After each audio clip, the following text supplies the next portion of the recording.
Assalamu alaikum wa rahmatullahi wa barakatuh, mes frères et sœurs en islam. Avant de commencer cette session, je vous invite chaleureusement à vous abonner à cette chaîne si ce n'est pas encore fait et à partager cette vidéo avec vos proches, car la question que nous allons aborder aujourd'hui touche à l'intimité du couple musulman, et beaucoup de gens n'osent pas la poser ouvertement. En partageant cette vidéo, vous permettez peut-être à un frère ou une sœur qui se pose cette question en silence depuis des années de trouver enfin une réponse claire, ancrée dans notre tradition religieuse. Qu'Allah vous récompense pour ce partage. Et maintenant, entrons dans le vif du sujet. La question qui m'a été posée aujourd'hui est directe, et je sais qu'elle demande du courage pour être formulée devant une assemblée. On me demande si le sexe oral est permis en islam entre époux. C'est une question intime, certes, mais elle relève du fiqh, de la jurisprudence islamique, et notre religion n'a laissé aucun aspect de la vie humaine sans guidance, y compris ce qui se passe dans la chambre conjugale. Je vais donc y répondre avec la rigueur scientifique qu'exige cette discipline, tout en gardant la pudeur qui sied à un tel sujet, car parler de ces choses ne signifie pas être vulgaire. Cela signifie être responsable envers une communauté qui a besoin de savoir ce qu'Allah a permis et ce qu'il a interdit.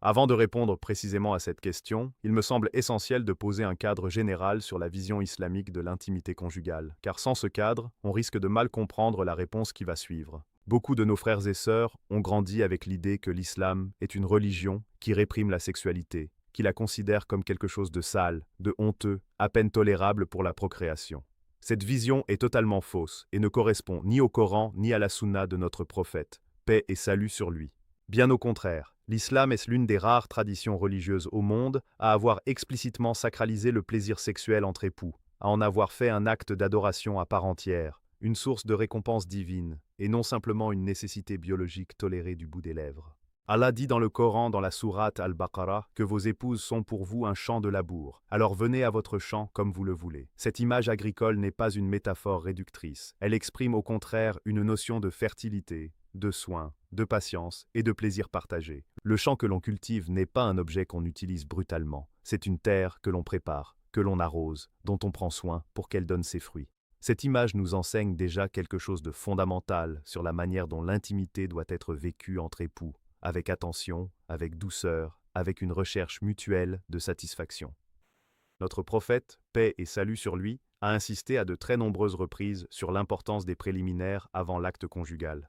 Il a averti ses compagnons de ne pas se précipiter sur leurs épouses, comme le font les animaux, mais de prendre le temps d'un messager avant, c'est-à-dire des caresses, des mots doux, une préparation émotionnelle et physique. Il a également enseigné qu'il y a une récompense, une aumône, dans le fait qu'un homme ait un rapport avec son épouse, ce qui a surpris certains compagnons qui pensaient que seul l'acte de satisfaire un désir illicite pouvait comporter un péché, et que l'inverse, satisfaire ce désir de manière licite, ne pouvait comporter aucune récompense particulière. Le prophète leur a répondu que, si le fait de satisfaire ce désir de manière illicite est un péché, alors le fait de le satisfaire de manière licite doit nécessairement comporter une récompense. Cette logique prophétique est absolument centrale pour comprendre l'ensemble de notre sujet aujourd'hui. Elle nous enseigne que dans le mariage, ce qui est naturellement un besoin humain, un désir, un plaisir, devient un acte d'adoration lorsqu'il est canalisé dans le cadre licite qu'Allah a établi. Ce principe ne concerne pas uniquement l'acte sexuel en lui-même, mais l'ensemble de ce qui l'entoure, les regards, les caresses, les mots, et oui, également les pratiques que l'on pourrait qualifier de préliminaires ou d'accompagnement, dont fait partie la question qui nous occupe aujourd'hui. Maintenant que ce cadre est posé, venons-en directement à la question du sexe oral. Il faut d'abord comprendre que cette question n'est pas nouvelle et n'est pas née avec la modernité ou avec l'accès à des contenus explicites sur Internet. Les savants du fiqh classique, dès les premiers siècles de l'islam, se sont penchés sur cette question dans le cadre plus large de leurs discussions sur ce qui est permis entre époux durant l'intimité. On retrouve des traces de cette discussion dans les grands traités de jurisprudence des 4 écoles sunnites principales, l'école hanafite, l'école malikite, l'école chaféite et l'école hanbalite, ainsi que dans la tradition jafarite pour nos frères et sœurs chiites, même si je me concentrerai principalement sur la tradition sunnite dans cette session, qui est celle que je maîtrise le mieux et qui correspond à la majorité de mon audience. Le principe fondamental qui gouverne toute cette discussion en fiqh est un principe extrêmement important qu'il faut absolument retenir. Entre époux, tout est permis dans l'intimité sauf ce qui a été explicitement interdit par un texte clair. C'est-à-dire que contrairement à d'autres domaines du fiqh où le principe de base peut être la prohibition sauf autorisation, dans le domaine de l'intimité conjugale, le principe de base est la permission sauf interdiction explicite. Ce principe est tiré de la généralité du verset que j'ai cité plus haut. Venez à votre champ comme vous le voulez, qui donne une latitude très large aux époux quant à la manière dont ils vivent leur intimité, à condition de respecter certaines limites précises que le Coran et la Sunna ont fixées. Quelles sont ces limites explicites? Il y en a principalement deux qui sont mentionnées de manière très claire dans les textes. La première concerne les rapports pendant les menstrues de la femme, où Allah dit explicitement dans le Coran de ne pas s'approcher des femmes durant cette période jusqu'à ce qu'elles soient purifiées. La seconde limite explicite concerne la sodomie, c'est-à-dire la pénétration anale, qui est interdite par plusieurs hadiths authentiques, où le prophète, paix et salut sur lui, a maudit celui qui vient à sa femme par son derrière. En dehors de ces deux interdictions explicites et de quelques autres questions annexes, comme le jeûne ou l'état de sacralisation du pèlerinage, tout le reste relève de la permission de base, et c'est précisément dans ce cadre que s'inscrit la question du sexe oral. Puisqu'il n'existe aucun texte coranique, aucun hadith authentique et explicite qui interdise nommément le contact buccal avec les parties intimes de l'époux ou de l'épouse, la majorité écrasante des savants classiques et contemporains ont conclu que cette pratique relève du permis, avec des nuances que je vais détailler dans quelques instants. Il est très important de comprendre ce point méthodologique, car beaucoup de gens pensent, à tort, que si une pratique n'est pas explicitement mentionnée comme permise dans un hadith, alors elle doit être interdite par précaution. C'est une erreur de méthode qui va à l'encontre des principes fondamentaux du fiqh islamique, qui reconnaît que le silence des textes sur une pratique intime entre époux est en réalité une miséricorde d'Allah, qui a voulu laisser un espace de liberté et d'entente mutuelle au couple, plutôt que de réglementer chaque détail de leur vie intime. Cela étant dit, je dois maintenant entrer dans le détail des positions des différentes écoles juridiques, car il existe des nuances importantes qu'il serait malhonnête de ma part de vous cacher pour simplifier artificiellement la réponse. Commençons par l'école hanafite, qui est l'une des écoles les plus répandues dans le monde musulman aujourd'hui, notamment en Asie du Sud, en Turquie et dans une partie du monde arabe. Les savants hanafites classiques ont généralement traité cette question sous l'angle de la pureté rituelle plutôt que sous l'angle de la permission ou de l'interdiction formelle de l'acte lui-même. Leur préoccupation principale portait sur la question de savoir si le contact de la bouche avec les organes génitaux annulait ou non les ablutions, et sur la question de l'ingestion éventuelle de fluides. La majorité des juristes hanafites ont conclu que l'acte en lui-même, entre époux, n'est pas interdit par principe. Mais ils ont émis des réserves fortes concernant l'ingestion de fluides séminaux ou de sécrétions vaginales, qu'ils considèrent comme impurs et dont l'ingestion volontaire serait blâmable, voire interdite, selon certains d'entre eux, en raison du principe général qui interdit l'ingestion volontaire de substances impures, nagies en dehors de nécessité médicale. L'école malikite, qui est majoritaire en Afrique du Nord et en Afrique de l'Ouest, a eu une approche relativement similaire, avec une tendance historique à considérer cette pratique comme makrouh, c'est-à-dire moralement déconseillée, sans être formellement interdite, principalement pour des raisons de bienséance et de dignité de l'acte conjugal plutôt que pour une raison juridique stricte tirée d'un texte. Certains savants malikites tardifs ont nuancé cette position en expliquant que le makrouh en question concernait surtout les excès ou l'utilisation exclusive de cette pratique au détriment de l'acte principal, et non la pratique elle-même lorsqu'elle s'inscrit dans le cadre normal des préliminaires. L'école chaféite, quant à elle, a eu tendance à être plus permissive sur cette question spécifique, plusieurs de ces grands juristes ayant explicitement affirmé qu'aucun texte n'interdit cette pratique et que le principe de liberté dans l'intimité conjugale s'applique pleinement ici, à condition, bien entendu, d'éviter l'ingestion de fluides impurs, qui reste une question à part entière, traitée séparément par les juristes de cette école, certains la jugeant simplement déconseillée, d'autres la jugeant interdite si elle est volontaire et consciente. L'école hanbalite, enfin, qui est la référence principale dans la péninsule arabique aujourd'hui, notamment en Arabie saoudite, présente une diversité d'opinions parmi ses propres savants. Certains juristes hanbalites classiques ont exprimé une réticence plus marquée envers cette pratique, la considérant comme contraire à la dignité et à la noblesse de l'acte conjugal tel qu'ils le concevaient, tandis que d'autres, y compris parmi les savants hanbalites contemporains les plus respectés, ont affirmé sans détour qu'il n'existe aucun argument scripturaire solide pour interdire cette pratique entre époux consentants tant que les questions liées à l'ingestion de fluides sont gérées avec prudence. Je résume donc cette diversité d'opinions classiques. Aucune des 4 écoles sunnites n'a interdit catégoriquement et unanimement cette pratique sur la base d'un texte explicite du Coran ou de la Sunna.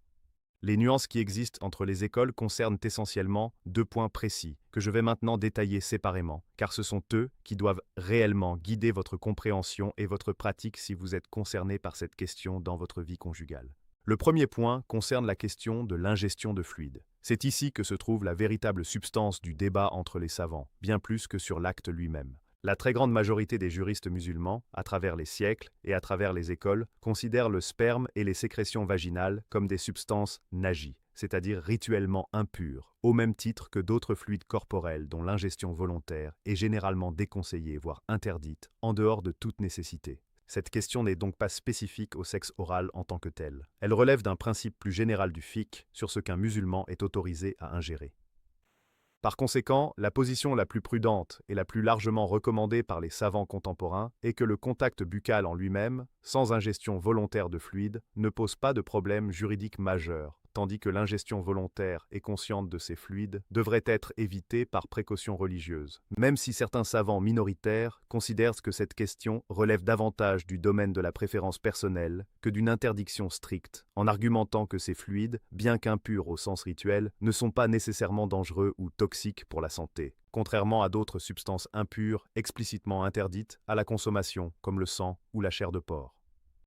Le second point de nuance concerne la question de la pudeur et de la dignité mutuelle entre les époux, une dimension qui, bien qu'elle ne soit pas juridique au sens strict, occupe une place importante dans les discussions des savants, particulièrement ceux des écoles malikites et hanbalites que j'ai mentionnées plus haut. Certains savants estiment que même si une pratique n'est pas interdite par un texte explicite, elle peut néanmoins être déconseillée si elle porte atteinte à la dignité de l'un des époux, si elle est imposée sans consentement mutuel, ou si elle devient une source de gêne, de honte ou de mal-être psychologique pour l'un des deux partenaires. Cette dimension est absolument centrale, et je veux insister dessus avec beaucoup de force, car c'est souvent la partie que l'on oublie lorsqu'on réduit ces questions à un simple débat de permission ou d'interdiction juridique. L'islam, dans sa sagesse, ne s'est jamais contenté de fixer des règles froides et mécaniques sur l'intimité conjugale. Il a toujours accompagné ces règles d'un cadre éthique et relationnel extrêmement riche, qui insiste sur le respect mutuel, la tendresse, le consentement et l'écoute de l'autre. Le prophète, paix et salut sur lui, a décrit la relation entre époux comme un vêtement l'un pour l'autre, une image d'une profondeur immense qui évoque la protection, l'intimité, la chaleur et le soin mutuel. Un vêtement ne blesse pas celui qui le porte, il l'enveloppe et le protège. Cette métaphore doit imprégner toute réflexion sur l'intimité conjugale en islam, y compris sur la question spécifique qui nous occupe aujourd'hui. Cela signifie très concrètement que même si une pratique est juridiquement permise, elle ne devient réellement bénéfique et conforme à l'esprit de l'islam que si elle est vécue dans le cadre du consentement mutuel, du respect et de la recherche du bien-être de l'autre. Un mari ne devrait jamais imposer une pratique intime à son épouse, contre son gré, sous prétexte qu'elle est juridiquement permise. Tout comme une épouse ne devrait jamais se sentir obligée d'accepter une pratique qui la met mal à l'aise, simplement parce qu'elle est permise en théorie. La permission juridique fixe le cadre extérieur, le champ des possibles, mais c'est l'amour, le respect et la communication qui doivent déterminer ce qui est réellement vécu au sein du couple. Je voudrais maintenant aborder un point que beaucoup de nos frères et sœurs négligent complètement lorsqu'ils réfléchissent à ces questions, et c'est la dimension de la communication conjugale en islam. Notre religion accorde une importance immense à la parole entre époux, y compris sur les sujets les plus intimes. Il n'y a aucune honte, aucune gêne légitime à ce qu'un mari et une épouse discutent ouvertement de leurs désirs, de leurs limites, de ce qui leur plaît et de ce qui ne leur plaît pas, dans le cadre privé de leur foyer.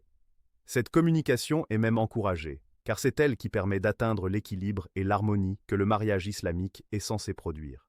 Si l'un des époux souhaite explorer une pratique comme celle dont nous parlons aujourd'hui, il devrait en parler ouvertement avec son conjoint, écouter ses réticences éventuelles, respecter son ressenti et ne jamais transformer une question de préférence personnelle en une obligation religieuse déguisée. Je tiens également à souligner un point de méthode extrêmement important pour tous ceux qui m'écoutent et qui pourraient être tentés de chercher des fatwas sur Internet concernant ce genre de sujet intime. Vous trouverez, en cherchant sur des forums ou des sites religieux non vérifiés, des avis extrêmement tranchés et souvent contradictoires les uns avec les autres, certains affirmant que cette pratique est totalement interdite et constitue un péché majeur, d'autres affirmant qu'elle est totalement permise sans aucune réserve. La réalité, comme je viens de vous l'exposer avec le plus de rigueur possible, est plus nuancée et se situe entre ces deux extrêmes. Il est essentiel, sur ce genre de sujet sensible qui touche à l'intimité des gens, de ne pas se contenter d'une réponse binaire trouvée sur un forum anonyme, mais de chercher à comprendre le raisonnement juridique complet, les nuances entre les écoles, et surtout de poser la question directement à un savant de confiance si vous avez des doutes persistants sur votre situation personnelle.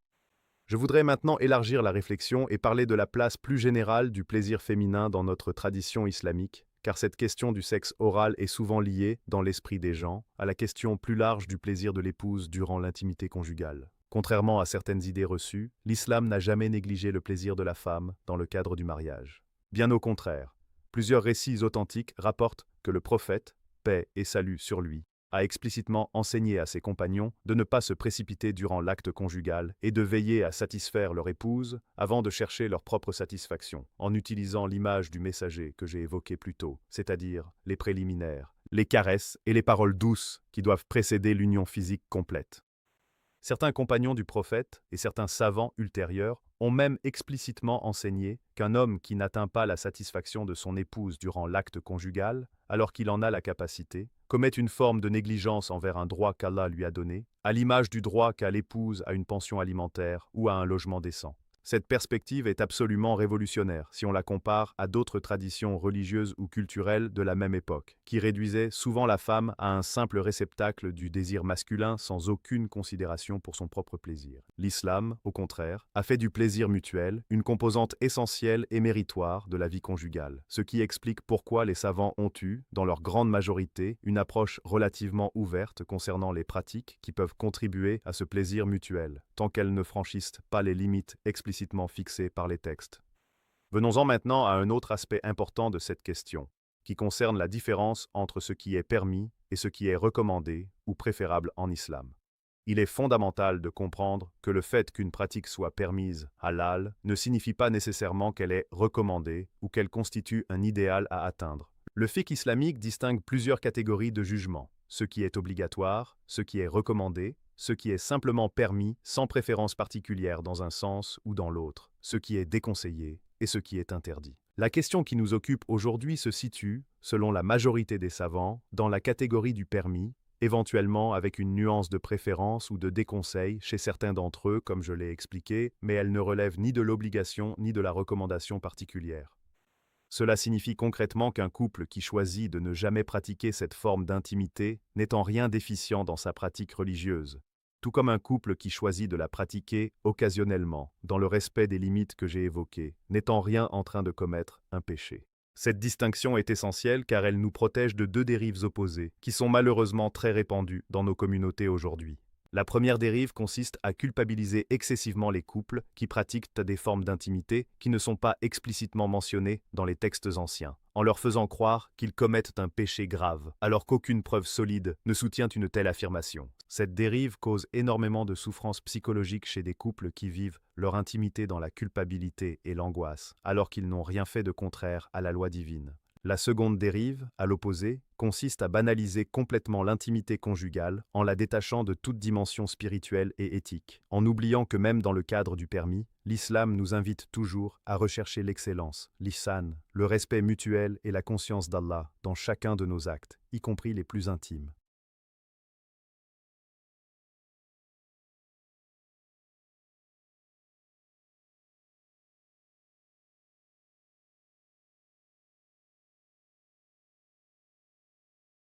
Je voudrais maintenant aborder la question sous un angle encore différent, celui de la psychologie du couple et de la santé relationnelle, car je pense que c'est important de sortir un instant du cadre purement juridique pour parler de sagesse pratique. Beaucoup de couples musulmans, notamment dans certaines cultures où la sexualité reste un sujet extrêmement tabou, même entre époux, souffrent d'un manque de communication et d'exploration mutuelle qui nuit gravement à la qualité de leur vie intime et, par extension, à la solidité de leur mariage. J'ai reçu, au fil des années, de très nombreux témoignages de frères et sœurs qui m'expriment leur détresse face à une vie intime insatisfaisante, souvent liée à des blocages culturels plutôt qu'à de véritables interdits religieux. Il est absolument crucial de distinguer ces deux choses. La culture et la religion ne sont pas toujours alignées, et beaucoup de restrictions que l'on présente comme religieuses sont en réalité des héritages culturels qui n'ont aucun fondement solide dans le Coran ou la Sunna authentique. Je vous encourage donc, mes frères et sœurs, à faire cet exercice de distinction à chaque fois que vous vous posez une question sur ce qui est permis ou non dans votre vie conjugale. Demandez-vous toujours, est-ce que cette restriction que l'on m'a enseignée provient réellement d'un texte clair du Coran ou d'un hadith authentique? Ou est-ce qu'elle provient d'une norme culturelle, d'une pudeur excessive héritée de nos grands-parents ou d'une interprétation restrictive d'un savant particulier qui n'engage que lui et son école? Cette démarche de vérification est elle-même une forme d'adoration, car elle nous rapproche de la vérité religieuse authentique et nous éloigne des innovations et des excès qui peuvent, dans un sens comme dans l'autre, nous éloigner du juste milieu que l'islam nous enseigne.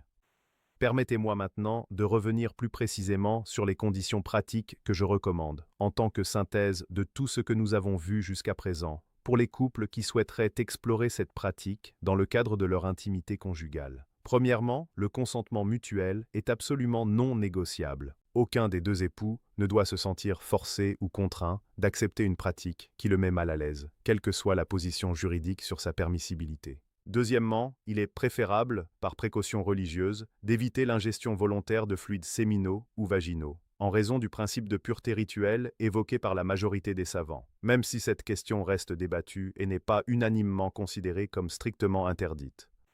Troisièmement, cette pratique, comme toute autre forme d'intimité conjugale, doit s'inscrire dans un cadre de respect mutuel et de recherche du bien-être de l'autre, et non devenir une source de pression, de comparaison ou de mal-être psychologique au sein du couple. Quatrièmement, il convient de rappeler que cette pratique n'a de sens religieux que dans le cadre strict du mariage légal, et qu'elle n'est en aucun cas une porte ouverte à quelque justification que ce soit de relations hors mariage, sujet qui reste, lui, absolument et unanimement interdit en islam, sans aucune ambiguïté.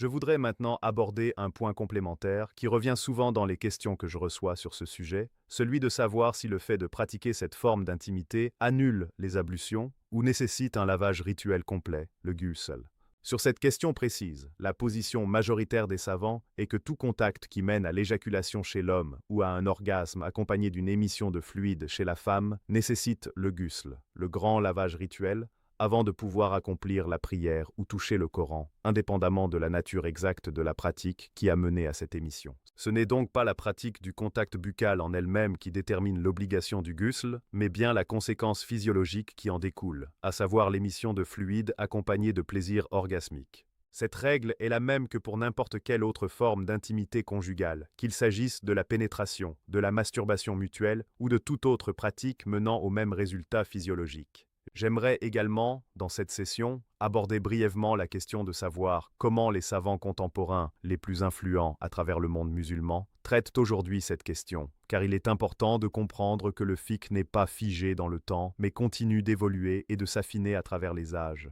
tout en restant ancré dans les mêmes sources fondamentales que sont le Coran et la Sunna. De nombreux conseils de fatwa contemporains, dans différents pays musulmans, ont publié des avis sur cette question précise au fil des dernières décennies, notamment en réponse à l'augmentation des questions posées par les jeunes générations plus exposées à ces sujets à travers les médias et Internet.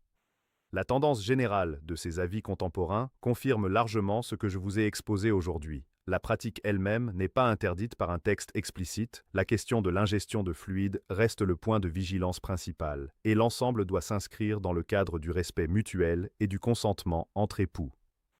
Il est intéressant de noter que certains savants contemporains ont même insisté sur le fait que refuser catégoriquement à son épouse ou à son mari une pratique qui ne contredit aucun texte explicite sous prétexte d'une pudeur excessive ou d'une conception culturelle restrictive de la sexualité peut en réalité nuire à l'équilibre du couple et pousser, dans les cas les plus graves, l'un des époux vers la tentation de chercher satisfaction en dehors du cadre licite du mariage, ce qui serait évidemment un mal bien plus grave que la pratique elle-même. Cette perspective pragmatique et préventive est importante à souligner, car elle nous rappelle que le fiqh n'est pas seulement une discipline théorique déconnectée de la réalité humaine, mais une science profondément ancrée dans le souci du bien-être des croyants et de la préservation de leur foyer. Je voudrais maintenant conclure cette longue réflexion par quelques rappels essentiels qui, je l'espère, resteront gravés dans vos esprits bien après avoir terminé le visionnage de cette vidéo. Le premier rappel est que l'intimité conjugale en islam est un domaine sacré, béni, et non un simple domaine biologique dénué de sens spirituel. Chaque geste de tendresse entre époux, chaque moment de plaisir partagé dans le cadre licite du mariage, est potentiellement une source de récompense auprès d'Allah, à condition d'être vécu avec conscience, respect et gratitude envers celui qui nous a créés avec ses désirs et qui nous a offert un cadre pour les satisfaire de manière pure et digne. Le second rappel est que la diversité des opinions parmi les savants sur des questions comme celle-ci n'est pas un signe de faiblesse ou de confusion dans notre religion, mais au contraire un signe de sa richesse et de sa capacité à accompagner des réalités humaines complexes et diverses. Lorsque vous rencontrez une divergence d'opinion entre savants sincères et compétents, la sagesse consiste à comprendre les arguments de chacun, à choisir la position qui vous semble la plus solidement fondée sur les textes, tout en tenant compte de votre situation personnelle, et à ne jamais mépriser ceux qui suivent une opinion différente de la vôtre sur ce genre de questions secondaires qui ne touchent pas au fondement de la foi. Le troisième rappel, peut-être le plus important,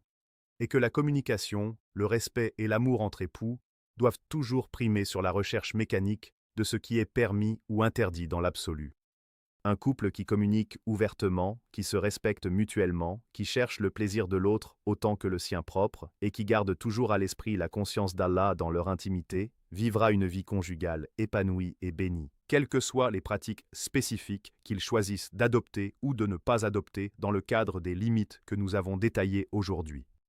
Je terminerai cette session en rappelant à mes frères et sœurs que la pudeur, la haya, qui est une qualité extrêmement valorisée en islam, ne signifie pas l'ignorance ou le silence total sur les questions intimes, mais plutôt la manière digne et respectueuse avec laquelle on aborde ces sujets. Le fait même que je puisse aujourd'hui vous exposer cette question avec clarté et rigueur, sans tomber dans la vulgarité ni dans l'hypocrisie du silence, est en soi un exemple de la manière dont la pudeur islamique doit fonctionner. Elle ne nous empêche pas de chercher la connaissance. Elle nous enseigne simplement la manière appropriée de le faire. Qu'Allah bénisse vos foyers, qu'il mette l'amour et la miséricorde entre vous et vos époux, qu'il vous accorde une intimité conjugale saine, respectueuse et conforme à sa guidance, et qu'il vous préserve de tout ce qui pourrait nuire à l'harmonie de vos couples. N'oubliez pas, mes frères et sœurs, que ces questions intimes, aussi délicates soient-elles à aborder publiquement, font partie intégrante de notre religion et méritent d'être traitées avec le même sérieux et la même rigueur que n'importe quel autre sujet de fiqh.